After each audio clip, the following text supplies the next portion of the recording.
Notre développement passe à la culture. Chez les fidèles du Vaudou-Tron, le jeûne est une prescription à observer parmi tant d'autres. C'est un acte de dévotion qui fait appel à des pratiques pour bénéficier du regard bienveillant de la divinité. Tron nous recommande fortement, d'accord, de pouvoir être un citoyen modèle. Et un citoyen modèle, c'est celui-là qui vit dans une communauté, qui travaille pour le développement de cette communauté et qui comprend la situation des autres qui vivent au sein de sa communauté et qui leur apporte soutien aux besoins. Et donc, ce moment de jeûne est un moment où l'adepte de Tron, globalement, est appelé à pouvoir faire beaucoup plus attention à son environnement, voir qu'est-ce qu'il peut apporter pour que ça se passe mieux dans son environnement. En ces temps-ci, les temples du Tron vivent au rythme du jeûne. Moment de privation de nourriture et d'abstention de tout plaisir charnel susceptible de souiller l'âme. En une journée, le fidèle du Tron a droit à 12 heures de temps de jeûne, explique Mounon et Dinam.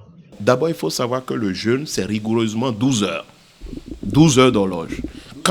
12 heures d'horloge. Quand tu prends le jeûne à 0 heure, à midi, tu romps. Quand tu prends le jeûne à 5 heures, d'accord, à 17 heures, tu romps. Quand tu prends le jeûne à 7 heures, à 19 heures, tu romps. On respecte le principe des 12 heures rigoureusement au niveau de la divinité Tron.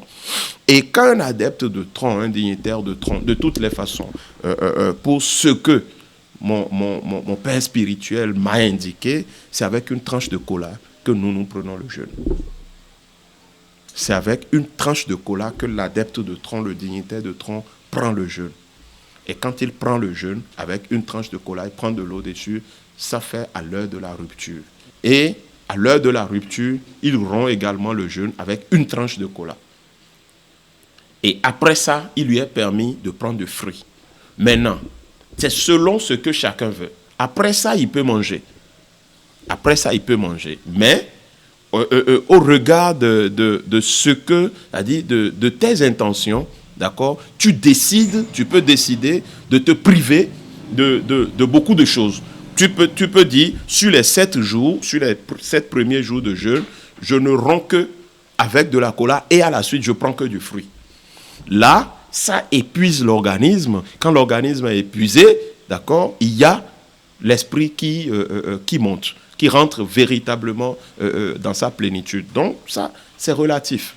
Tout ceci réuni dresse la passerelle, offrant le boulevard qui rapproche davantage de l'esprit. Ainsi, les retombées du jeûne peuvent jaillir.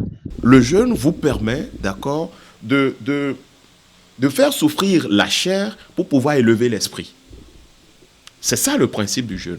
Vous privez la chair. Et quand la chair est privée, ça permet à l'esprit de pouvoir s'élever. Et c'est pour ça que je disais tout à l'heure que le moment de jeûne, c'est le moment de pleine puissance de Tron Kumalini Kune. Donc, on profite de ce moment de jeûne pour véritablement prier, pour adresser des vœux à la divinité.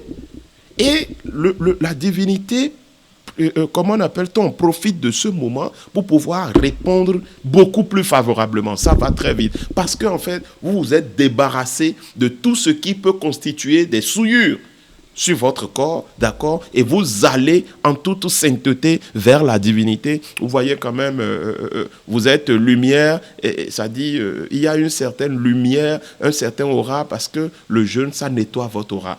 Ça vous rend en fait propre. Ça vous enlève les salissures spirituelles. Quand vous êtes débarrassé de ces salissures, vous comprenez que la communication entre la divinité et vous, c'est une communication beaucoup plus fluide. Et là, la divinité vous écoute bien, elle vit en vous et vous-même, vous également, vous vivez en elle.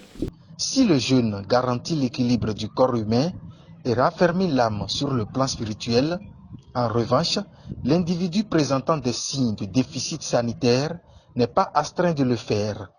Mais dans ce cas, voici l'option recommandée. Il y a que d'autres personnes ne se retrouvent pas en condition sanitaire de pouvoir faire le jeûne. Dans ces cas-là, il ne leur est pas fait obligation de jeûner. La divinité peut jeûner.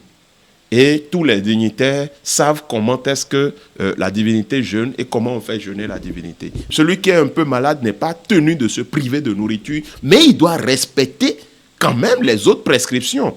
En définitive, jeûner n'est pas mauvais en soi.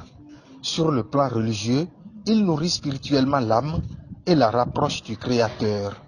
Du point de vue scientifique, il est aussi recommandé au corps humain, selon certains spécialistes de la santé.